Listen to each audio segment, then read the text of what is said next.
ओम विष्णु ओम विष्णु ओम विष्णु ओम विष्णु। समस्त श्री विष्णु भक्तों को मेरा करबद्ध नमन प्रणाम। साथियों, आज अपन श्री गुरु जम्बेश्वर भगवान की अमृत वाणी के 72वें शब्द का भावार्थ करेंगे। ध्यान पूर्वक सुनिए। पूर्व देश कनौज में रहने वाले विद्वान पंडित काशीदास ने कनौज कालपी में विष्णुयों से जमदेव जी के बारे में महिमा सुनी और शास्त्रार्थ करने के लिए वहां से चलकर समराथल पर पहुंचा।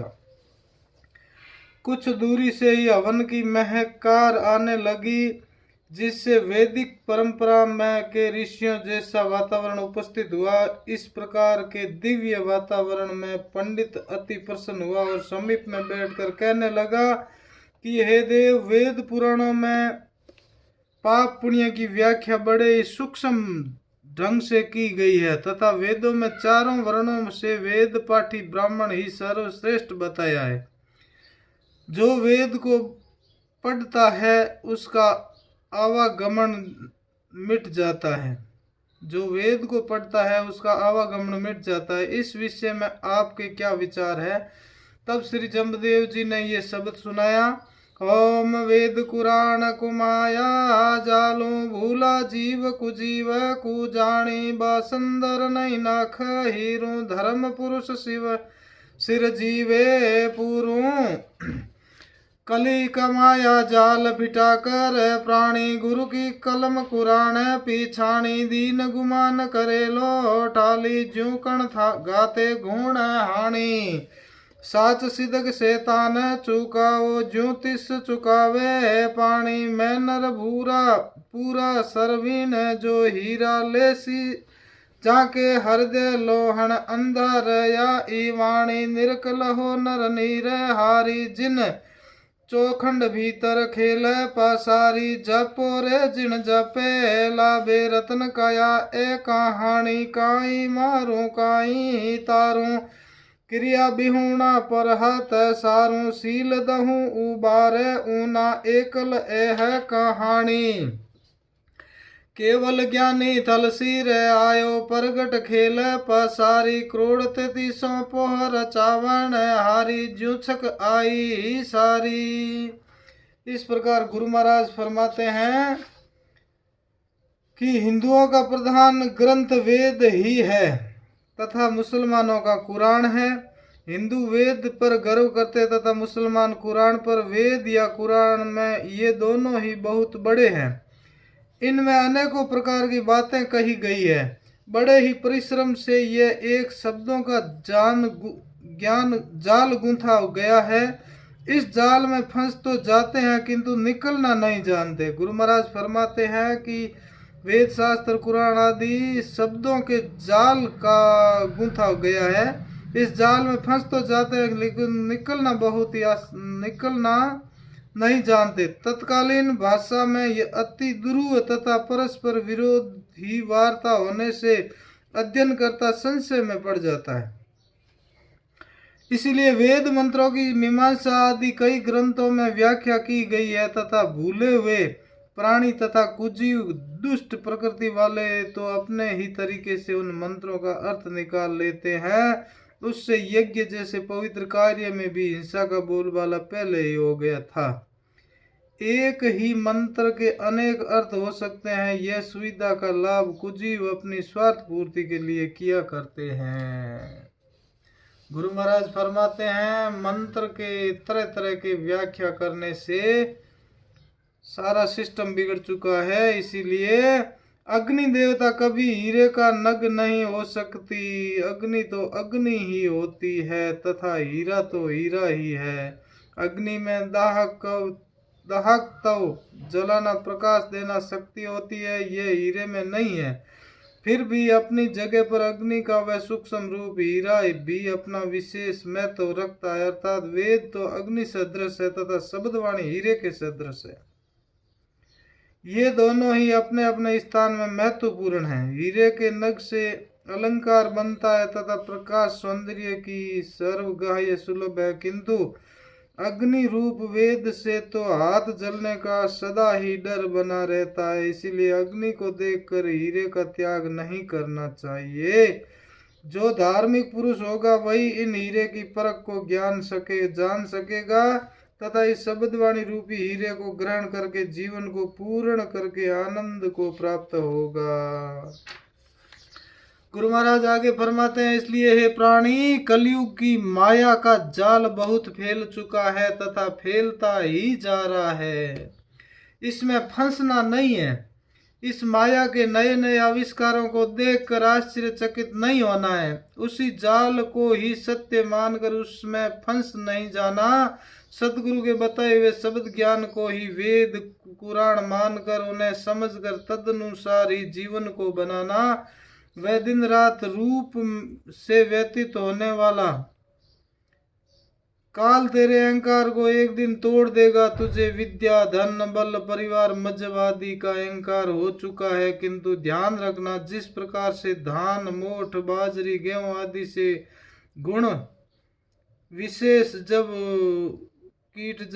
अंदर घुस जाता है तो वह दाने के अंदर के कण भाग को खा जाता है तो वह दाना थोथा हो जाता है। उसी प्रकार तेरे अंदर भी मजहब रूपी काल बैठा हुआ है। तेरे अंदर अहंकार को दिनों दिन काटता जा रहा है, एक दिन पूर्णतः समाप्त कर देगा तो तुझे यह लोग छोड़कर जाना पड़ेगा। इससे तो यही अच्छा है कि तुम अपनी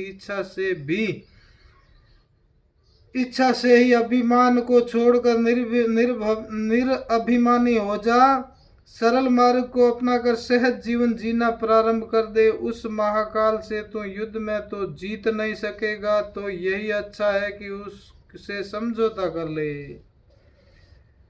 जिस प्रकार से प्यास को जल मिटा देता है, अर्थात जल के अभाव में तो भयंकर प्यास लगी थी तथा जल के मिल जाने पर निर्वृत हो जाती है, उसी प्रकार से ही सत्य निश्चलता से शैतानता को समाप्त किया जा सकता है। सत्य, दया, प्रेम के अभाव में तो शैतानी ने आकर डेरा जमाया था तथा असत्य आदि धर्म आ जाने से ये प्यास की तरह ही चली जाएगी। आगे श्री गुरुदेव जम्बेश्वर जी कहते हैं कि मैं तो पूर्ण पुरुष हूँ तथा इन सांसारिक कार्यकलापों के छोटे मोटे व्यापार को छोड़कर अध्यात्म ज्ञान रूपी हीरों का ही व्यापार करता हूँ। इन हीरे मोतियों के ग्राहक सभी नहीं होते, तभी तो हीरे जवाहरात को दुकानों पर भीड़ दिखाई नहीं देती, अर्थात यहाँ पर तो वही सुजीव आएगा जिसके हृदय रूपी नेत्र खुल गए हैं। इन बाह्य चरम चक्षुओं से तो हीरे की या कांच की परख नहीं होती। इनकी परीक्षा के लिए हृदय के नेत्र अर्थात प्रेम, श्रद्धा, भाव होना चाहिए। वही मेरे पास आएगा और दिव्य हीरों को ग्रहण करेगा। तथा जो अंधे हैं अर्थात इन बाह्य चरम चक्षुओं से तो देखते हैं किंतु हृदय की आंख अब तक नहीं खुली है, वे नर तो मेरे पास में ही आ सकेंगे और वे पुरुष न तो मेरे पास में ही आ सकेंगे और न ही कुछ प्राप्त कर सकेंगे। ऐसे लोग मानव जीवन धारण करके भी पशु जैसे ही रह जाएंगे। जिस परमपिता परमात्मा ने स्वर्ग, पाताल, मृत्यु लोक तथा बैंकुट लोक, इन चारों ही लोकों में ये सृष्टि रूपी खेल रचाया है, एको हम बहुश्याम प्रजा, ये स्वयं ही एक से बहुत बने हैं तथा यह खेल रचा है। तथा जो नर रूप में निरहारी तुम्हारे सामने उपस्थित है, उनको ध्यान पूर्वक देखो, स्मरण करो तथा पहचान करके अपने जीवन में अपनाओ, अर्थात परमात्मा मय जीवन को बनाओ। हृदय में प्रभु को दिव्य नर रूप ज्योति धारण करके शुभ कर्म करो। उस परमात्मा की प्राप्ति का साधन भी अनेक बतलाए गए हैं, किंतु सबसे सरल तथा सुगम उपाय तो उनका एकाग्र मन से परमात्मा के नाम का जप ही है। उसी से ही प्राप्ति संभव है। अन्य पशु आदि शरीरों से ये मानव काया श्रेष्ठ है, इसलिए इसे रतन भी कहा जाता है। इस रतन सदृश उत्तम काया से ही विष्णु जप द्वारा वहां तक पहुंचा जा सकता है, अन्य कोई नहीं पहुंच सकता। यहाँ पर आकर तो मैं किसी को तो मारता हूँ, अर्थात जिनके अजर काम क्रोध आदि बलवान शत्रु उन शत्रुओं को मार देता हूँ, तो वह जन भी अहंकार मोह माया रहित मुक्त वत ही हो जाता है, तथा अन्य पुरुष जो सज्जन सात्विक प्रकृति वाले हैं उन्हें तो मैं पार उतार देता हूँ, क्योंकि ऐसे लोग तो तैयार ही थे, उन्हें तो केवल सारे की आवश्यकता थी। तथा और जो क्रिया रहित तामसिक प्रकृति वाले जन शुद्ध क्रिया रहित दुष्ट प्रकृति वाले जनों के हाथों में चढ़ चुके थे, उनको मैं वापस पंथ में लाया तथा उनकी दुष्टता छुड़ा करके शील व्रत दिया, उन्हें सुशील बना करके भव सागर से डूबते हुए को उबार लिया। इसीलिए इस कलयुग की तो यही कहानी है, मानवों के दुर्गुणों का संशोधन करके उन्हें शुद्ध सात्विक शीलाचरण में बनाया ना है। वही पूर्ण ब्रह्म परमात्मा केवल ज्ञानी इस सम्रातल पर आया है। इससे पूर्व तो अवतारी पुरुषों ने खेल तो रचा था, किंतु वह तो अब अप्रत्यक्ष हो चुका है, तथा सृष्टिकर्ता ब्रह्मा विष्णु महेश भी अप्रगट रूप से ही सृष्टि की रचना रूप खेल खेल रहे हैं।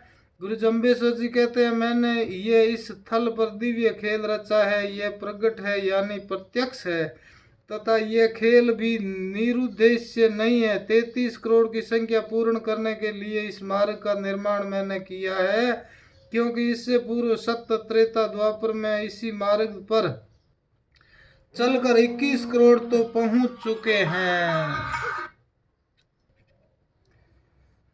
और इस समय अवशिष्ट 12 करोड़ को भी पार पहुंचाना है। जिस प्रकार से गौआं वन में जाती है, वहां घास चरकर वापस आते समय तालाब या कुएं पर पानी पीकर तृप्त हो जाती है तथा घर में आकर आनंद पूर्वक बैठ जाती है, उसी प्रकार से इन जीवों को भी संसार के कर्म फल प्राप्ति के लिए भेजे थे। यहाँ पर कुछ दिन रहकर अपने कर्मों को भोग करके वापस अब अपने घर परमात्मा के पास पहुँचते हैं, तो वहाँ पर आनंद पूर्वक बैठते हैं। असली तृप्ति का अनुभव उसी समय ही होता है, और यदि सदा के लिए वन में ही रहना स्वीकार कर लिया तो फिर तृप्ति का अनुभव तो नहीं हो सकेगा। घास यदि मिल भी जाए तो पानी नहीं मिलेगा, बिना जल के तृप्ति तो नहीं हो सकती, अर्थात अपने सच्चे घर परमात्मा की ज्योति से ज्योति का मिलन हुए बिना सच्चा सुख तो नहीं मिल सकता। इसीलिए परमपिता परमात्मा की शरण में आ जाओ। बोलो श्री गुरु जम्बेश्वर भगवान की जय, श्री विष्णु भगवान की जय। बंधुओं, मेरे YouTube चैनल शब्दवाणी भावार्थ की सदस्यता लेना न भूलें, आपकी बहुत ही महती कृपा होगी।